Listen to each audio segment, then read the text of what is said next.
Raywat Deonandan is an associate professor and epidemiologist at the University of Ottawa and joins us now. Good morning, Raywat.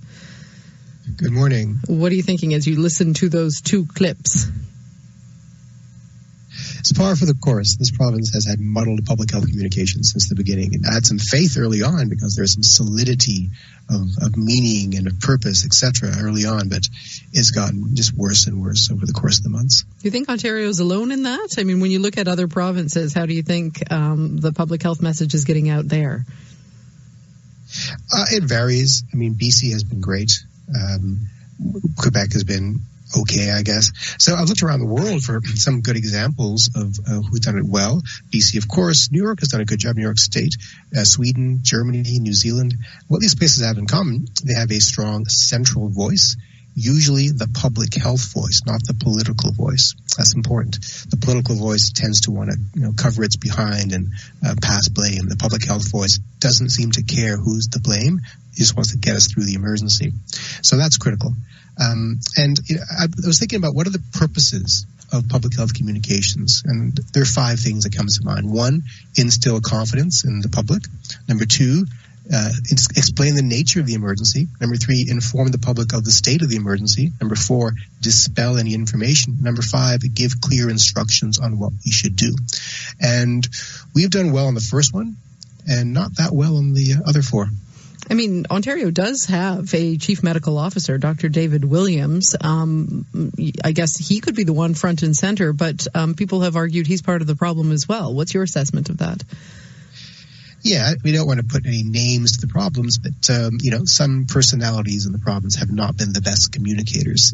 Dr. Williams and Dr. Yaffe have said some curious things in the past couple of months that have really had me scratching my head. Recently, Dr. Williams said something like 36% of cases are false positives, which is not true, by the way. And some prominent scientists I was talking to independently, we just freaked out en masse, and we're thinking about how can we correct this problem. So it's an issue when private citizens have to run around creating communications tools to correct misinformation being spread by the official public health people.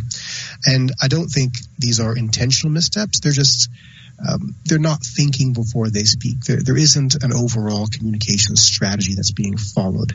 Now, that's at the provincial level. At the local level, we have some great communications leadership. I think Vera Etches in Ottawa does a fantastic job.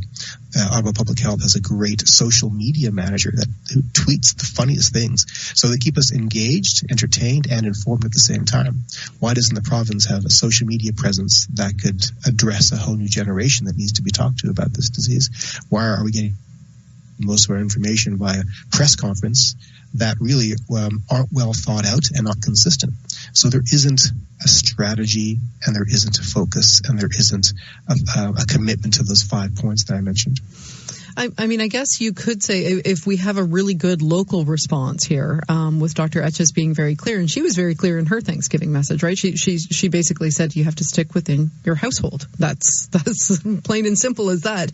You could say, well, why don't we just all listen to Dr. Etches? But sometimes the province will announce something that actually has bearing on local things like schools. When the province turned around and said, if your kid has a runny nose, you don't have to necessarily send them for a COVID test now. They can stay home. And Ottawa Public Health was, trying to catch up with that message. So what do you think is the result of having a provincial message at one point and then a local message, and sometimes they're not jiving? It violates that first goal I mentioned, to instill confidence. It does not instill confidence that we as a society can navigate our way through this. Now, the common taxpayer isn't paying attention to the levels of authority, whether it's local or provincial or federal. They just want the state or whoever's their tax dollars, whoever salaries are paying, to tell them what to do and to give them guidance.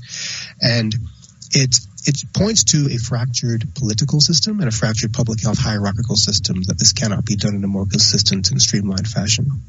How would you fix it? Well, that's a really interesting question. I would have input from the local level to the provincial level on policy and communications and messaging before the message is released. Right now it comes from top down. It should be bottom up, then top down. So there needs to be information flow in both directions.